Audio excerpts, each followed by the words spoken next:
ካል ነው። ኦኬ ሆሴዕ 11:1 ላይ ልጄ የተባለውና ሕፃን የተባለው ለጣዖት ይሰዋና ያጠን የነበረው ማን ነው? ልጄ የተባለው በሆሴዕ መሰረት በሆሴዕ መሰረት የእስራኤል ሕዝብ ነው።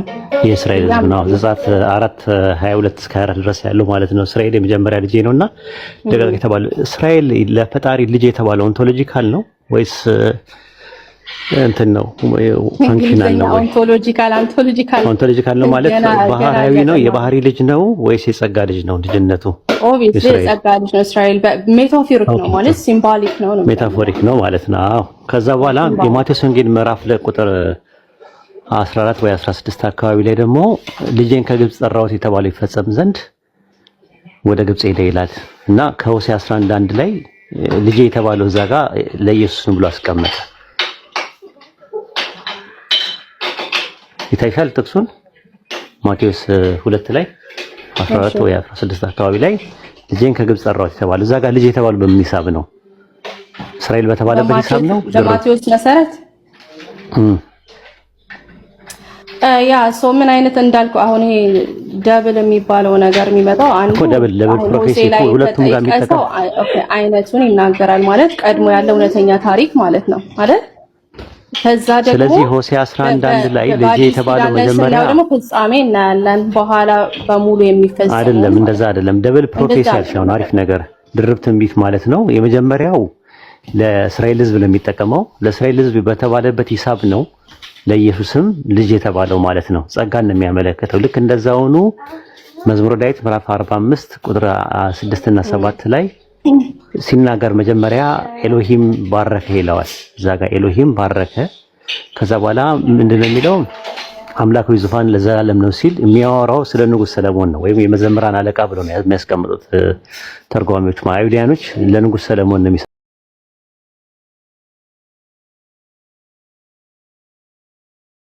ተራው ብሎ ነው የሚያምኑት ይሄን ጥቅስ። ስለዚህ አሁን ምንድነው የዕብራውያን ጸሐፊ ግን ዕብራውያን 1:8 ላይ ይላል ብሎ ከመጽሐፍ ይጠቅሳል። ይላል ባዩ ማን ነው? መጽሐፍ ነው የሚለው።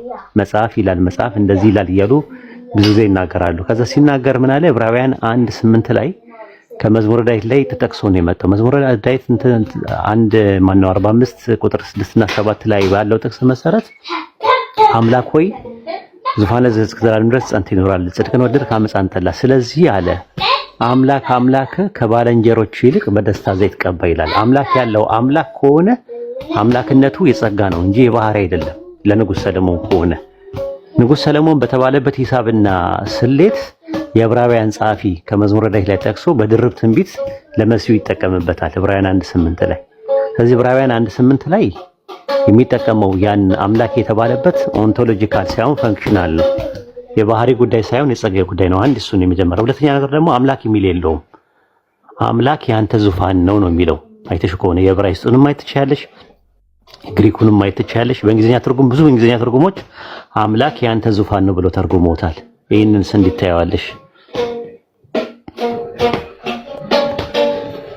አምላክ ምን ብሎ ተርጉመውታል? አምላክ ያንተ ዙፋን ብለው ነው የዕብራይስጡም የግሪኩም የሚያስቀምጠው በዛ መልኩ ነው። ሲሰረጉሙት ነው ወደዚህ ሲያመጡት አምላክ ሆይ የሚለው ነገር አምላክ ሆይ የሚል የለም ግሪከኛው ላይ። አንዳንድ የእንግሊዝኛ ትርጉሞች ራሱ አምላክ ያንተ ዙፋን ነው ብለው የተረጎሙት ብዙ አሉ። በእንደዚህ አይነት መልኩ የተረጎሙት ላወጣልሽ እችላለሁ ከፈለሽ። ያ ይገባኛል። አቲንግ ልታረግ የፈለከው ነገር አንደርስታንድት ግን ሁለት አይነት ነገር ነው። አምላክ ያንተ ዙፋን ነው የሚለው ምን ማለት ነው? አምላክ ያንተ ዙፋን ነው ሲሉ ማን ነው አምላክ ያንተ ዙፋን? መዝሙረ ዳዊት ምዕራፍ 45 ቁጥር 6 እና ዕብራውያን 1:8 ላይ ግሪክ ሰብጀንቱም የአዲስ ኪዳን ግሪክ ኮይኒዮም የዕብራይስጡም እንደዛ ነው የሚያስቀምጠው። አምላክ ያንተ ዙፋን ነው ብሎ ነው ያስቀመጡት። እሺ እኔ ምንድነው ማየው እዚህ ላይ ጉዳዩ ብቻ ሳይሆን ፓተርን ኦር ደግሞ ፉልፊልመንት የሚለውን ነገር ሳይሆን የሚያሳየው የልጁ መለኮታዊ ማንነትን ሰጥቶታል በዕብራውያን መሰረት። አሁን ያመጣው ቅድም ፉልፊልመንትን ነው የሚያሳየው አይደል? ምክንያቱም እስራኤልም የኢየሱስ ክርስቶስ ፓተርን ነበራት። ለምሳሌ 40 ዓመት ተንከራተዋል በምድረ በዳ፣ ኢየሱስ ደግሞ 40 ዓመት ጸልዋል። እንደገና ብዙ ኮምፓሪዝን የሚደረጉ ነገሮች አሉት በኢየሱስ ክርስቶስና በእስራኤል መካከል። ከግብጽ ወጣ ኢየሱስ ሄዶ አይደል? እስራኤል የእግዚአብሔር ልጅ ተብላለች አይደለ? በሲምቦሊክ ወይ ኢየሱስ ክርስቶስ ደግሞ ይሄ የምወደው ልጅ እሱ ነው ተብሎ ስለጠቀሰው ማቴዎስ ማለት ነው ሆሴንን ዝም ብሎ ማውራቱ ምን ፉልፊልመንት ነው ጊዜና ጉበት ነው። ፉልፊልመንት ነው እኮ አይደለም ጥያቄው ነጥቡ መዝሙረ ዳዊት 45:6 ላይ አምላክ ከዘላለም እስከ ዘላለም ዙፋን ነው ይላል። ራሱ ኪሴ ይላል ዙፋን ማለት ነው።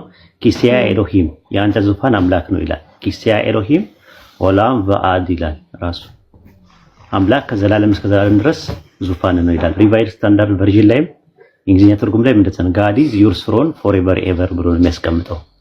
ምን ታያለሽ? ይሄንን ነው የተባልሽ የዕብራይስጡ። ከዛ ወደ ግሪክ ሰብስቲቱሽንም ከሄድሽ አዲስ ኪዳንም ወይም ግሪክ ሰብስቲቱሽንም ወይም ደግሞ አዲስ ኪዳንም በተጻፈበት ላይም የዕብራውያን አንድ እንትን ላይ ሲጠቅሱ እንደዛ ነው። ሆትሮንስ ነው የሚለው። ሆትሮንስ ማለት ዙፋኑ ማለት ነው። ሆትሮንስ ሱ ሆቴዎስ ያንተ ዙፋን አምላክ ነው። ሆትሮንስ ሱ ሆቴዎስ ኤስቶ አኖናቱ አዮኖስ ብሎ ነው ያስቀመጠው። ዙፋኑ አምላክ ያንተ ዙፋን ነው ብሎ ነው ያስቀመጠው። ስለዚህ አምላክ ያንተ ዙፋን ነው ብሎ ነው ያስቀመጠው። ይሄንን አርጊመንት እንዴት ታያለሽ? አምላክ ያንተ ዙፋን እንጂ አምላክ ወይ አይደለም ነው የኔ አርጊመንት። ሊንጉስቲካሊ የሆነ አፕሮች ተጠቅሜ እየሞገትኩሽ ያለሁት።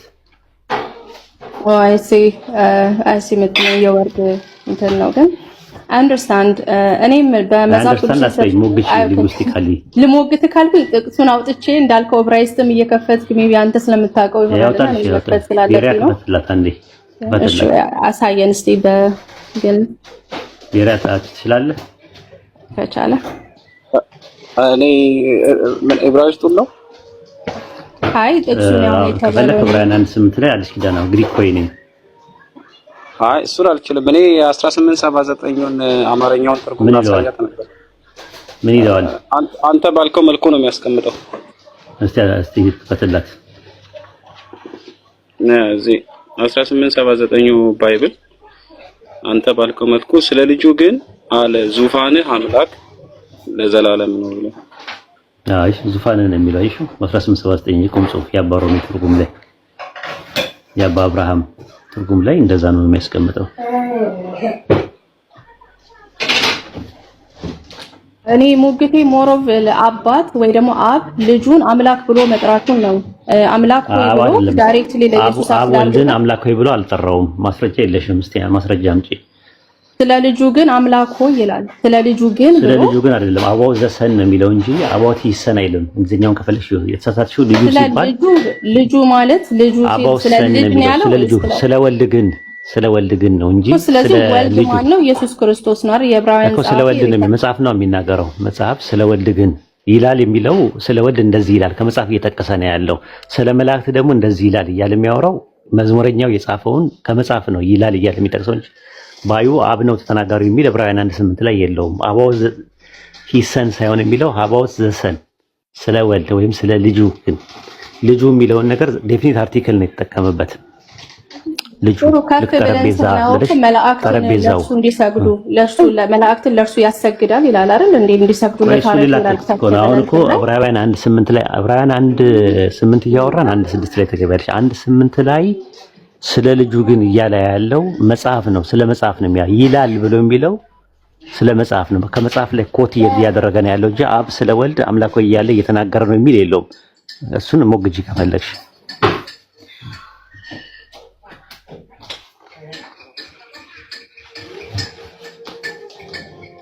አይደል? ቤሪያ እንዴት ነው የምትረዳው? አዎ እሷ እኮ እየሄደችበት ያለው መንገድ አሁን እኔ መዝሙረ ዳዊት ምዕራፍ 45 ላይ የመጣው ለሰለሞን በተነገረው መንገድ ነው የሚለውን ለማስቀመጥ እየሞከርኩ ነበረ። ግን ይላል የሚለው ማን ነው? ባዩ ማን ነው? ከመጽሐፍ እየተጠቀሰ ነው ያለው ወይስ አብ ነው አምላክ ሆይ እያለ የሚያወራው? አምላክ ሆይ እያለ የሚያወራው መዝሙረኛው ነው። ልቤ መልካም ነገርን አፈለቀ እኔስ አይደል? መዝሙረ ዳዊት 45 ላይ እንደዛ ነው የሚናገረው። እኔ ልቤ መልካም ነገርን አፈለቀ እኔ ስራዬን ለንጉስ እናገራለሁ ብሎ እግዚአብሔር አምላክ ባረከ ይለዋል። ቁጥር 4 ላይ እግዚአብሔር አምላክ ባረከ ይላል። ከዛ በኋላ አምላክ ያንተ ዙፋን ነው፣ ጽድቅን ወደድክ፣ አመፃን ጠላ፣ ስለዚህ እግዚአብሔር አምላክ ከባልንጀሮች ይልቅ በደስታ ዘይት ቀባ ይላል። እግዚአብሔር አምላክ ይለዋል። አምላክ ያለው ነው ራሱ አምላክ ያለው አምላኩ ነው የቀባው። የእግዚአብሔር አምላክ እያለ እየተናገረ አይ አብ ስለ ወልድ ነው እየተናገረ ያለው የሚለውን ነገር ዕብራውያን 1:8 ላይ ጫፉም የለም። እስቲ ሄድበት ይላል የሚለው መጽሐፍን ነው። ለምሳሌ አስበው ዘንድ ሰው ምንድነው ብሎ ይናገራል ምዕራፍ 2 ላይ እንደዚህ ተብሏል የሚለን መጽሐፉ ላይ የተነገረውን ቃል ከመጽሐፍ ኮት አድርጎ ጎትቶ እያመጣ መሆኑን ለማሳየት እንጂ አምላክ ስለ ልጁ እንዲህ ተናግሯል የሚል አንድምታም ፍቺም የለውም። ታዲያ አምላክ ስለ ልጁ የተናገረ ቢሆን እግዚአብሔር አምላክ መልሶ እንዴት ይላል? በሁለተኛ አምላክ የሚለው ቃል ስለ መለኮትነቱ የተናገረ ከሆነ እግዚአብሔር አምላክህ ተብሎ ለመለኮት መለኮት አለው ለአምላክ አምላክ አለው ተብሎ አይነገርም። ስለዚህ ይሄ መዝሙረ ዳዊት ላይ ያመጣው ለሰለሞን በተነገረበት አውድና ፍቺ ነው። ስለዚህ ለሰለሞን የተነገረውን ካመጣ ደግሞ ሰለሞን በመለኮትነት አይደለም የተነገረለት የሚለውን ነገር መረዳት ያስፈልጋል። መጽሐፉ በሚናገረውና ባስቀመጠው አውድ ወይድ እኔም እንደዛ ነው የምረዳው። በሁለት መልኩ መረዳት ይቻላል። አንደኛ አምላክ ሆይ ቢባል እንኳን ችግር የለውም ነው። ለምን የዕብራውያን 1:8 ጸሐፊ ከመዝሙረ ዳዊት ምዕራፍ 45 ቁጥር 6 ላይ ነው የጠቀሰው። መዝሙረ ዳዊት 45:6 ላይ ደግሞ ለመዘምራን አለቃ የተነገረ ነው ለንጉሥ ሰለሞን። ስለዚህ እሱ በተባለበት ሂሳብ ነው። ልክ ሆሴዕ 11:1 እና ማቴዎስ 2:14 ላይ እንዳለው ጥቅስ 16 ላይ እንዳለው ጥቅስ በዛ ሂሳብ ማየት ይቻላል። አይ ካሉ ደግሞ ጠንከር ያለ አርጊመንት ሊንጉዊስቲካል አፕሮች አምላክ ያንተ ዙፋን ነው ብሎ ያስቀመጠው እንጂ አምላክ ሆይ የሚል ነገር የለውም። አምላክ ያንተ ዙፋን ነው። ልክ እስራኤል አምላክ ያንተ ርስት ነው ተብሎ የተባለው ርስቱ ደግሞ ከ110 እጅ ነው። ያ ማለት ግን የሚሰጠውን አስራት ነው ማለት የአስራቱ ምንጭ ነው እንደሚባለው ሁሉ አምላክ ያንተ ዙፋን ነው ማለት የዙፋኑ ምንጭ አምላክህ ነው ያንተ አምላክህ ነው ለማለት ተፈልገው ነው። እና ዕብራውያን 1:8 ላይ ያለው ጥቅስ ላይ ይላል ብለው ያለው የዕብራውያን ጸሐፊ ከመጽሐፍ ላይ ኮት እያደረገ ነው። ልክ ዕብራውያን 1:7 ላይም መላእክቱ መንፈስ አገልጋዮቹን የእሳት ነበልባል የሚያደርግ ይላል ብሎ ነው። ከዛ በኋላ ቁጥር 8 ላይ ስለ ልጁ ደግሞ እንዲህ ይላል። ስለ ወልድ ግን አባውት ሂሰን አይደለም የሚለው አባውት ዘሰን ስለ ወልድ ግን ዲፊኒት አርቲክል ነው። ልክ ወንበርና ወንበሩ ጠረጴዛና ጠረጴዛው ብለን ስንል ጠረጴዛ ቴብል ስንል ጠረጴዛ ዘ ቴብል ስንል ግን ጠረጴዛው ነው የምንለው። ልክ ልጁ ስንልም ልጅና ልጁ ልዩነቱ ምንድነው? ሰን ብለን ስንል ልጅ ነው። ዘሰን ማለት ደግሞ ልጁ ዘፋዘር ሲሆን ደግሞ ልክ በግዕዝ ወልድ የምንለው ነገር ማለት ነው። አብ የምንለው ነገር ማለት ነው። አይ ቲንክ ዕብራውያን 1:8 ላይ ያለው በዚህ ተቋጭቷል ማለት ነው።